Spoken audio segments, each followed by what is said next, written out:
जय अहोई माता दोस्तों। कई वर्षों बाद एक दिव्य दुर्लभ और अद्भुत संयोग में नवंबर के महीने में अहोई अष्टमी का व्रत रखा जाएगा। यह व्रत करवा चौथ के ठीक 4 दिन बाद आता है। दोस्तों, अहोई अष्टमी व्रत महिलाओं द्वारा अपनी संतान की लंबी आयु और संतान प्राप्ति की कामना से रखा जाता है और इस व्रत को पूरा दिन निर्जल रहकर करने की परंपरा है।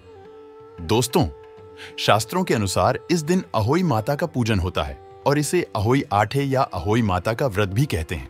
और दोस्तों, इस बार ये अहोई अष्टमी व्रत अपने आप में बहुत ही शुभ और फलदायी होने वाला है, क्योंकि इस बार कई सारे चमत्कारी योगों का निर्माण हो रहा है, जैसे कि अमृत सिद्ध योग, कुबेर योग, बुद्ध योग और सबसे बड़ा धन लक्ष्मी योग। दोस्तों, इन सभी योगों की वजह से इस दिन आप जो भी मनोकामना मांगेगी वो आपकी जरूर पूरी होगी। इसलिए आज की इस वीडियो में हम आपको अहोई अष्टमी के व्रत से जुड़ी सभी जानकारियां देने वाले हैं, जैसे कि पूजा का शुभ मुहूर्त कब होगा, व्रत का पूर्ण फल प्राप्त करने के लिए क्या करें, और इस दिन कई ऐसी छोटी छोटी बातें होती हैं जो विधिवत तरीके से ना की जाए तो व्रत टूट सकता है, इसका फल प्राप्त नहीं होता है। तो इस समय कौन सी चीजों से बचें, इस पर्व पर क्या खरीदे और क्या ना खरीदे, और इस दिन भूल से भी ना करें, ये 5 गलतियां। इसके साथ ही हम आपको गुरुजी द्वारा एक ऐसा उपाय बताएंगे जिसको करने से आपकी संतान की आयु लंबी होगी और निसंतान को संतान की प्राप्ति होगी, ही साथ ही आपके सभी कष्ट और गरीबी का नाश हो जाएगा। तो दोस्तों, ये सारी जानकारी आपको इस वीडियो में प्राप्त होगी, तो वीडियो को आखिर तक जरूर देखें।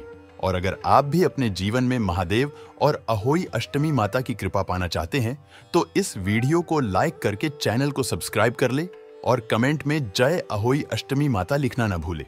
दोस्तों, साल 2023 में अहोई अष्टमी का व्रत 5 नवंबर रविवार के दिन रखा जाएगा और इस दिन पूजा का शुभ मुहूर्त होगा। शाम 5:33 से शाम 6:52 तक और इसकी कुल अवधि 1 घंटा 18 मिनट की होगी। दोस्तों, इस दिन चंद्रोदय का समय होगा, रात्रि 12:02 और तारों को देखने के लिए शाम का समय होगा। सायंकाल 5:58 पर वही दोस्तों अष्टमी तिथि शुरू होगी। 5 नवंबर प्रातःकाल 12:59 पर और अष्टमी तिथि समाप्त होगी। 6 नवंबर प्रातःकाल 3:18 पर दोस्तों 2023 पंचांग के अनुसार साल 2023 में 5 नवंबर के दिन अहोई अष्टमी के साथ राधा कुंड स्नान, मासिक कृष्ण जन्माष्टमी और कालाष्टमी भी मनाई जाएगी, जिससे इस दिन का महत्व और भी अधिक बढ़ जाएगा। मान्यता है कि अहोई अष्टमी के दिन राधा कुंड में स्नान या डुबकी लगाने से श्री कृष्ण की प्रेयसी राधा रानी का आशीर्वाद प्राप्त होता है और सुयोग्य संतान की प्राप्ति होती है। आइए अब आपको बताते हैं अहोई अष्टमी व्रत पूजा विधि। दोस्तों, शास्त्रों के अनुसार अहोई अष्टमी के दिन व्रती महिला को सूर्योदय से पूर्व उठकर स्नान के बाद निर्जल व्रत का संकल्प लेना चाहिए। इस दिन सबसे पहले पूजा के लिए घर की साफ दीवार पर अहोई माता सेह व उसके 7 पुत्रों का चित्र बनाएं और वहां पर जल से भरा कलश रखे हैं। और इस दिन सायंकाल तारे दिखाई देने के समय पूजा का विधान है। दोस्तों, पूजा में ही चांदी की अहोई बनाए सांझ के समय में अहोई माता को रोली, चावल, कुमकुम, अन्य पूजन सामग्री अर्पित कर मीठे पुए का भोग लगाएं और अब हाथों में गेहूं के दाने लेकर व्रत कथा पढ़े या सुने और आरती करें। इसके बाद रात्रि में तारों को देखने के समय में अर्घ देकर व्रत संपन्न करें। दोस्तों, अब आपको बताते हैं अहोई अष्टमी के दिन क्या करें और क्या ना करें। दोस्तों, ऐसी मान्यता है कि अहोई अष्टमी के दिन व्रत रखने वाली महिलाओं को सिलाई और मिट्टी से संबंधित कार्य नहीं करने चाहिए और इस दिन और अहोई माता की पूजा से पहले ही गणेश जी की पूजा करनी चाहिए और अहोई अष्टमी व्रत का पारण तारे निकलने के बाद तारों को अर्घ्य देकर ही पूरा करना चाहिए। दोस्तों, व्रत की कथा सुनते समय हाथ में अनाज रखकर कथा सुनना शुभ होता है और इस व्रत को निर्जल रहकर करने की परंपरा है। इस दिन तामसिक भोजन का सेवन नहीं करना चाहिए और व्रत के बाद जरूरतमंदों को दान देने से व्रत का पुण्य कई अधिक बढ़ता है। दोस्तों, अहोई माता पार्वती का ही रूप है और उनके पुत्र गणेश और कार्तिकेय है। इसलिए इस दिन पूजा के दौरान पूरे शिव परिवार की पूजा करें और दोस्तों, अहोई अष्टमी की पूजा के बाद किसी ब्राह्मण या गाय को भोजन जरूर कराएं। तो आइए दोस्तों, अब आपको बताते हैं वह उपाय जिनको आपको इस अहोई अष्टमी के दिन जरूर करना चाहिए। इन उपायों को करने मात्र से आपकी सभी मनोकामनाएं पूर्ण हो जाएगी, इसलिए एक बार इन उपायों को जरूर करके देखें। दोस्तों, ज्योतिष शास्त्र के अनुसार संतान प्राप्ति के लिए अहोई अष्टमी के दिन माता अहोई के साथ भगवान शिव और माता पार्वती की भी पूजा करें। पूजन में इनको दूध भात का भोग लगाएं। पूजन के खाने में से एक हिस्सा गाय व उसके बछड़े के लिए निकालें।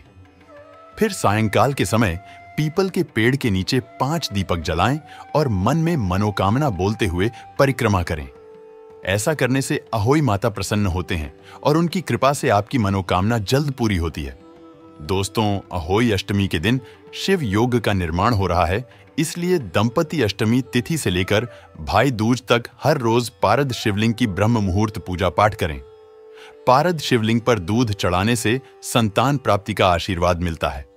इसके साथ माता पार्वती की ही अष्टमी तिथि को अहोई रूप में पूजा की जाती है। व्रत रखकर माता से भी संतान प्राप्ति की मनोकामना मांगे। ऐसा करने से भगवान शिव और माता पार्वती प्रसन्न होते हैं। दोस्तों, अहोई अष्टमी के दिन पति पत्नी साथ मिलकर अहोई माता को सफेद फूल चढ़ाएं और संतान प्राप्ति की प्रार्थना करें। साथ ही घर में जितने सदस्य हों उतने पेड़ लगाएं और साथ में एक छोटा सा तुलसी का पौधा भी लगाएं। इसके बाद सायंकाल के समय तारों को अर्घ्य देकर पूजन करें और अहोई माता से संतान प्राप्ति की कामना करें। लगाए गए पौधों का हर रोज ध्यान रखें। मान्यता है कि ऐसा करने से जल्द आपकी मनोकामना पूरी होगी। दोस्तों, संतान प्राप्ति की कामना रखने वाले पति पत्नी एक साथ अहोई अष्टमी का व्रत रखें और उस दिन चांदी के साथ से 9 मोतियों को लागे धागे पिरोकर एक माला बना लें।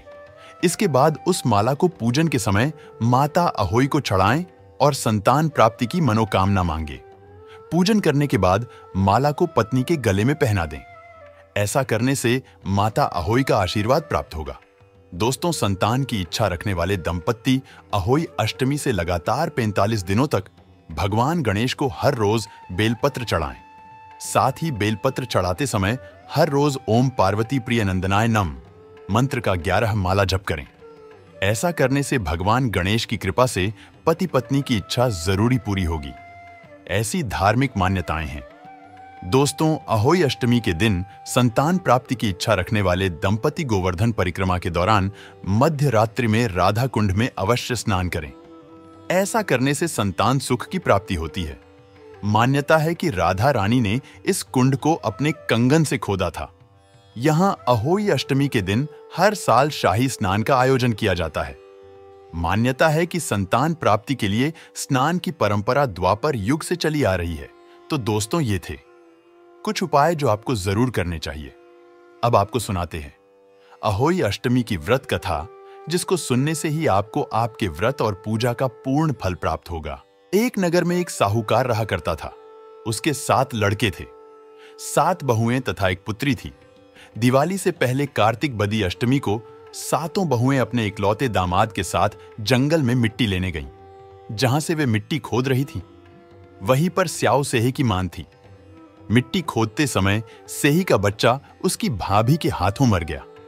स्याऊ माता बोली कि अब मैं तेरी कोख बांधूंगी। तब ननद ने अपनी 7 भाभियों से कहा कि तुम में से कोई एक मेरी जगह अपनी कोख बंधवा ले। सभी भाभियों ने अपनी कोख बंधवाने से मना कर दिया, लेकिन छोटी भाभी सोचने लगी कि यदि मैं कोख नहीं बंधवाऊंगी तो मेरी सास नाराज हो जाएंगी। यह सोचकर छोटी भाभी ने अपनी ननद के स्थान पर स्वयं को बांध लिया। उसके बाद जब उसे जो बच्चा होता वह 7 दिन बाद मर जाता तो सासू जी नाराज होंगी। ऐसा विचार कर ननंद के बदले छोटी भाभी ने अपने को बंधा ली। उसके बाद जब उसे जो बच्चा होता वह 7 दिन बाद मर जाता। एक दिन साहूकार की स्त्री ने पंडित जी को बुलाकर पूछा कि क्या बात है, मेरी इस बहू की संतान 7वें दिन क्यों मर जाती है? तब पंडित जी ने बहू से कहा कि तुम काली गाय की पूजा किया करो। काली गाय स्याऊ माता की भायली है, वह तेरी कोख छोड़े तो तेरा बच्चा जिएगा। इसके बाद से वह बहू प्रातःकाल उठकर चुपचाप काली गाय के नीचे सफाई आदि कर जाती। एक दिन गौ माता बोली, कि आजकल कौन मेरी सेवा कर रहा है। सो आज देखूंगी।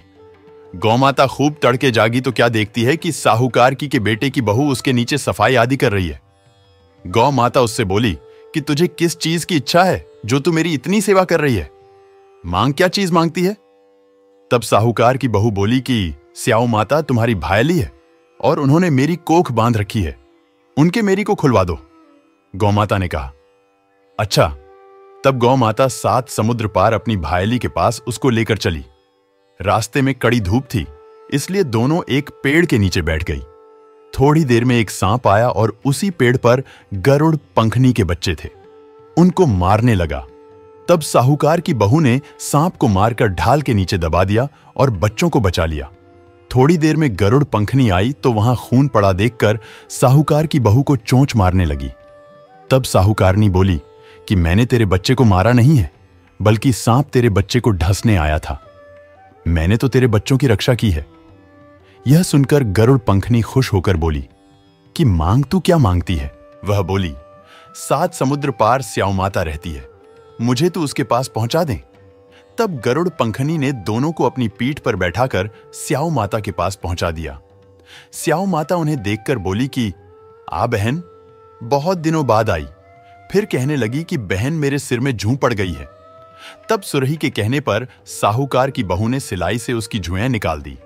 इस पर स्याऊ माता प्रसन्न होकर बोली कि तेरे 7 बेटे और 7 बहुएं हो।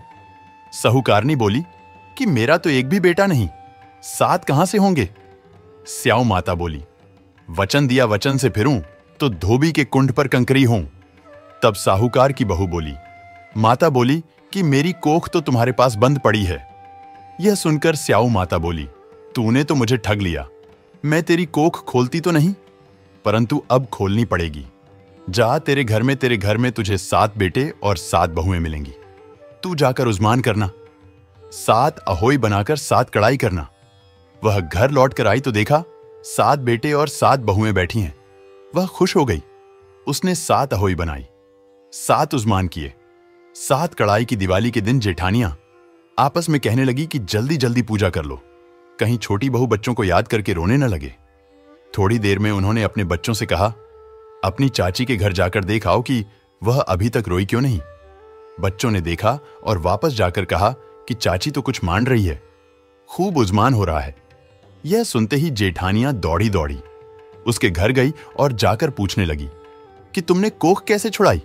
वह बोली, तुमने तो कोख बंधाई नहीं, मैंने बंधा ली। अब स्याऊ माता ने कृपा करके मेरी को खोल दी है। स्याऊ माता ने जिस प्रकार उस साहूकार की बहू की कोख खोली, उसी प्रकार हमारी भी खोलियो, सबकी खोलियो कहने वाले की तथा हुंकार भरने वाले तथा परिवार की कोख खोलिए तो दोस्तों आशा करते हैं। अहोई अष्टमी के व्रत से जुड़ी हुई यह महत्वपूर्ण जानकारी आपके लिए अवश्य उपयोगी सिद्ध होगी। तो दोस्तों, आपको जानकारी कैसी लगी हमें कमेंट में जरूर बताइएगा। वीडियो अच्छा लगा हो तो वीडियो को लाइक, शेयर और चैनल को सब्सक्राइब करना न भूलिएगा। आप सभी के मंगल की कामना करते हुए मिलते हैं अगली वीडियो में। धन्यवाद। जय अहोई अष्टमी माता।